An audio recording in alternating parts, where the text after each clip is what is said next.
Ambrozia tani, jo, Ambrozia tani. E ka merituar deri tani. Shas po e prish.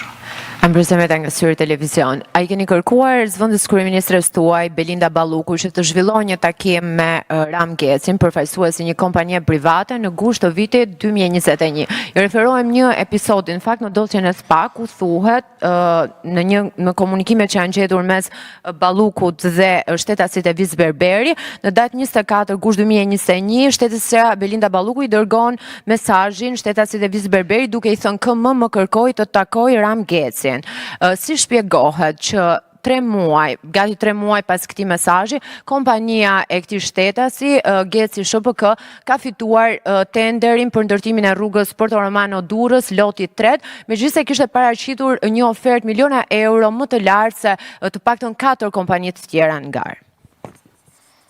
Bëj edhe një tjetër, se nuk rriti. E bëj edhe pyetje tjetër. Jo, nuk do të shfokusohem nga kjo temë. Jo, po s'ka tjetër pastaj. Nuk ka tjetër më. Kam edhe një pyetje për tunelin e Llogaras. Pse i keni takuar përfaqësuesit e kompanisë turke në Ankara 2 muaj para se ata të shpalleshin fitues të tenderit? Okej, faleminderit për të dyja pyetjet. Nuk po i kthehem prap komentit përgjithshëm që bëra lidhur me sa gabim është, po nuk është gabimi juaj në këtë rast, që të shkëputen flet e të shkëputen të dhëna nga një dosje hetimore dhe të hidhen në publik edhe pastaj të zihen, nuk po kthejmë komentet përgjithshëm.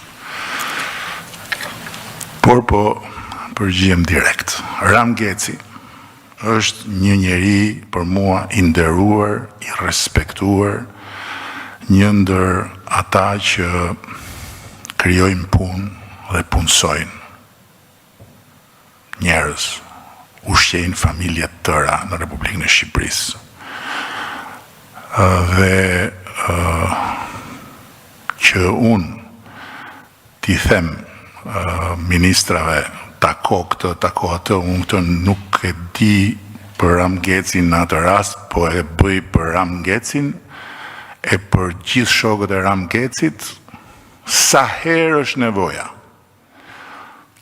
Dera ime është e hapur.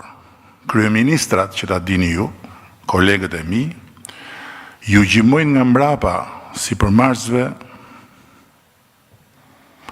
dhe ka disa prej tyre që harxojnë pjesën më të madhe të kohës pikërisht duke folur me ta, duke i thënë çka keni nevojë, duke i mbështetur etj. etj. Kështu që unë të kem thënë tako Ram Gecin, kjo s'ka asnjë çudi se për Ram Gecin mund të jem interesuar jo një herë, po një 10 herë kur ka pasur nevojë të ketë kontakte për probleme të tjera. Kjo nuk diskutohet fare dhe se kam fare problem. Kam takuar përfaqësuesit e kompanisë turke, unë kam takuar përfaqësues kompanisë pafund. I kam takuar që të shkeme atë punë, i kam thënë që të shkeme atë punë, hajdeni në Shqipëri, pa tjetër. Kjo është detyra ime. Po nga kjo, tek pjesa që mbas 3 muajsh fitoj tenderin dhe pastaj komenti, e fitoj me çmim, e fitoj pa çmim, këto pastaj janë si ato të zhvejkut. Unë jam kaq vjeç, mora rrugën për Durrës, sa vjeç ishte gjyqja ime. Këto unë pastaj nuk hy këtu dhe përsëri e them, nuk është edhe në këtë rast, unë t'je di që unë me ziprestet kap ty nga bim, po nuk është prap faj yt, por është mënyra se si argumentohet në këtë vend. Dgjoni këtu. Prokurinë publike, Shqipëria në prokurinë publike është njëshi në rajon. Njëshi. Komisioni ynë i prokurinë publike ka marrë vlerësime ndërkombëtare nga më të ndryshmet. Kryetari i Komisionit Prokurinë Publike është personalitet ndërkombëtar në fushën e prokurinë publike. Ju ngrit akuzë, e dini ju që ju ngrit akuzë. Dhe ju ngrit akuzë një javë përpara se sa të hynte në garë për tu rizgjedhur. Ndërkohë që po të shikosh shifrat, si kam këtu me vete, të punës së komisionit, dhe shohër se dhe të Agjencisë për Prokurorinë Publike që drejton negociatorja tjetër, që janë dy institucione të vlerësuara ndërkombëtarisht shumë për gjithë transformimet që kanë ndodhur. Nuk po them emra, po them që skuadrat të prokurimeve publike të rajonit vinë në Shqipëri për të parë këto dy agjenci. Ju ngrit akuzë dhe u pengua fatkeqësisht të hynden nga harë për të rizgjedhur. Një aset, mbaruar shkollën me medaljare. Tani unë nuk I hy komenteve pse si qysh tek. Por duhet të them këtë, që të gjykosh tenderat nuk është kaq e thjeshtë, po t'ishte kaq e thjeshtë nuk do kishte nevojë as për ekspert, nuk do kishte nevojë as për komisione, këto gjykime mund t'i bënin deputetët. Mund të merre një ignorant nga Parlamenti I Shqipërisë edhe t'i thuaj zgjidhet ti këtë punë.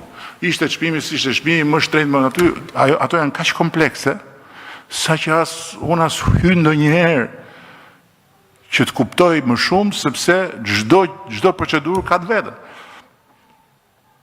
Kështu që I foli Ramgeci, I thash po, Ramgeci numëro, nuk e di unë se sa mund t'jenë, ata që unë marrë në telefon.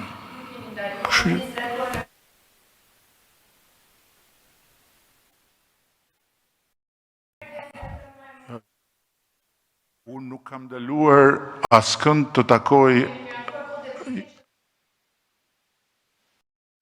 jo. Është e pavërtet kjo. E vërteta është që takimet bëhen takimet regjistrohen, në kuptimin do të shënohen që u takua. Edhe shënohet e tema, nuk është kështu. Dhe po ju them përsëri, unë kam takuar dhe do të takoj këtë të më doj e bardha zemër dhe këtë të më doj e mira mendje. Unë takoj. Njeriu nuk mund kur të fajsohet apo të dyshohet për këtë takon. Kur.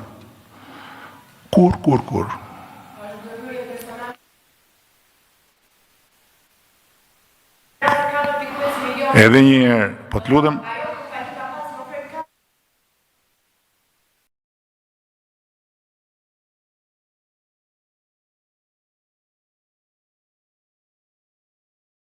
Kuptova, ma the një herë, ma the dy herë, tani mos ju kthe zakonit vjetër, sepse nuk jemi duke bërë debat bashk, të shpjegova që po të ishte kaq I thjesht leximi I tenderave, nuk do kishte nevojë as për njerëz specializuar, s'do kishte nevojë as për trajnime, s'do kishte nevojë as për administrat, s'do kishte nevojë për asgjë tjetër. Kështu që të lutem shumë, mos hym në këtë. Nuk ke fajti kur edhe prokuror apo OPG të caktuar I hyn këtyre maleve duke kaluar pyetje pas pat kur I thon fjalës edhe bëjnë lidhje që nga një herë janë fiksi ato të zhvekut.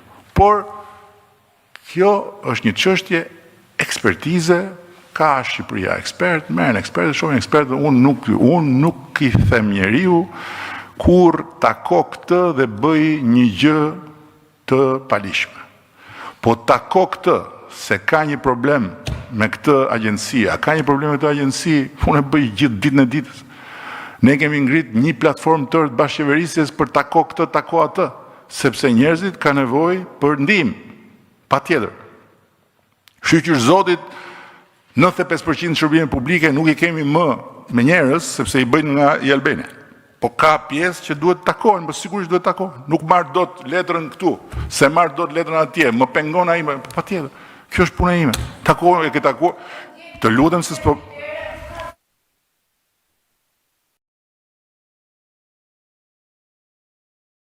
tjetër. Edhe një herë tjetër. Po flas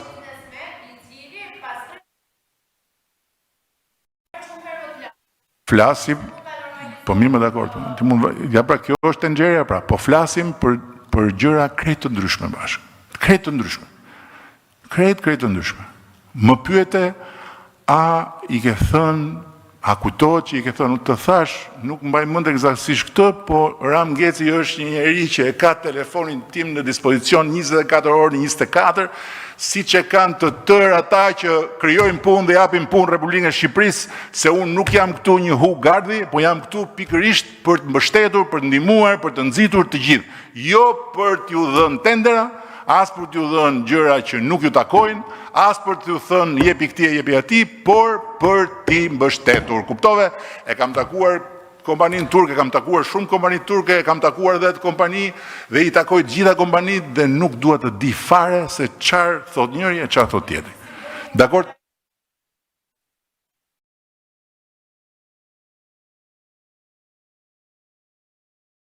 Këtu jemi në një territor që unë nuk kam dëshirë të hy, sepse pastaj e përsëris i bie që unë të futem në tenxhere. Unë në tenxhere nuk hy. Juve mund më fusni në tenxhere, po jo në prezencën time. Kur unë nuk jam, juve e bëni këtë, më fusni në tenxhere, më përziheni me gjithë llojet e ingredientëve, më nxirrni të zi, më nxirrni të kuq, më nxirrni të djegur, më nxirrni të kalbur, më nxirrni si doni. Këtu unë në tenxhere nuk hy. Përgjigjen ta dhash, të falenderoj. Kush e do mikrofonin? Po.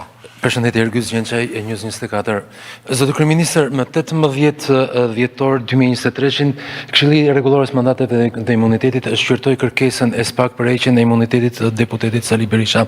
Dhe qëndrimi i Partisë Socialiste, i kreu të grupit parlamentar të Partisë Socialiste të asaj kohe në mbështetje të kërkesës SPAK ishte duke cituar raportin e Komisionit të Venecias të 2014-s, në cili fliste për standardin e heqjes së imuniteteve të parlamentarëve. Dhe kreu grupit parlamentar të Partisë Socialiste deklaroi, duke i referuar Komisionit Venecias atij raporti, organi parlamentar që shqyrton kërkesën e imunitetit nuk duhet të bëjë një vlerësim ligjor të çështjes, vetëm shikon nëse ka përmbajtje politike kërkesa. Pyetja ime është përse disa ka një standard tjetër për një rast tjetër, pse është më tepër barabartë para ligjit të zonja Balluku dhe nuk keni ndjekur të njëjtin standard. Çfarë po thua, s'po të marr vesh. E para punës ti nuk di fare çfarë do ndjekim ne herë, si fillim. Këtë do ta dëgjosh kur të vi dita. E dyta, të shpjegova dhe ju shpjegova që parlamenti nuk është noter. Dakor? Kështu që çfarë po më kërkonte, ku po do më dalë tash, s'po të marr vesh. Në një rast kemi gjykuar ashtu dhe kemi thënë atë që kemi gjykuar. Këtë rast do gjykojmë dhe do themi atë që do gjykojmë. Çfarë problemi keti?